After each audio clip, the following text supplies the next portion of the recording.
What's the difference between leadership development programs that work and ones that don't work?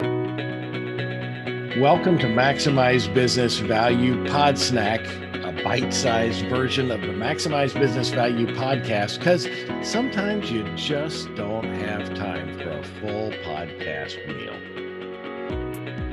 There's lots of different things that have been called our leadership development program, everything from book clubs to formal programs, custom programs, there's off-the-shelf programs. But the successful ones all have a few things in common. First, they start by defining what does good look like. So at the end of the program, what do we expect to be different than is true today? So they define that end state or future state. And then we broke it down to really 4 C's, right? So the first one is commitment. You have to have commitment from the top, commitment to change from the executive team, and they have to be bought into the program and behind it because of the way we structure it. We're going to be taking people off the floor for a little bit. We're going to be giving them some assignments. And if your boss isn't coming to you and says, hey, have you done the homework for the class yet? You're probably not going to do it. And we can't force anybody to do it. So you got to have commitment. Second is content. You need to have the curated content that works and the tools around it.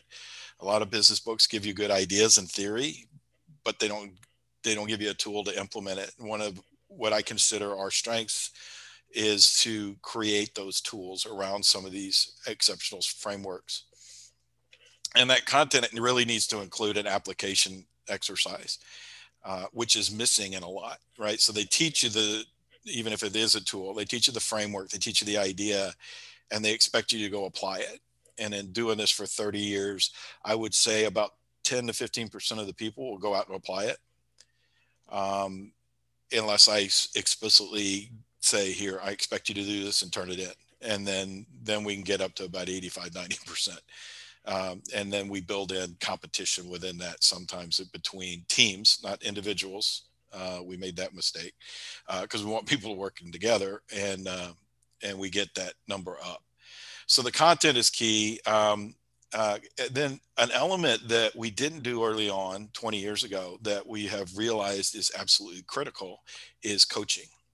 So within that, we give you the content, and then you need help with the application exercise. So the coaching is directive, specifically the application exercise. It's not kind of a loose form. I'm having this problem, although that does sometimes come up.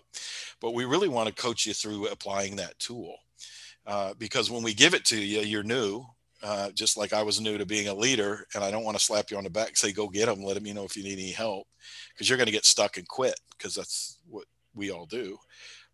So if we have a coaching call and I say, you need to try this before the coaching call. And then in the coaching call, we talked about what worked, what didn't, what would you do different. And the 4C is the sense of community. So we built in, in in-person sessions, we can do kind of that sense of community. We can learn from each other. We share stories. In the last year, we've started doing group calls. So Zoom calls, a directed Zoom call with breakouts. And, we give you topics to discuss, and you talk about what worked and what didn't for you, so we can learn from each other. So it's commitment, content, coaching, and community. Good. Are you hungry for more? Check out our next pod snack, or you can enjoy the value size Maximize Business Value podcast wherever you found this podcast.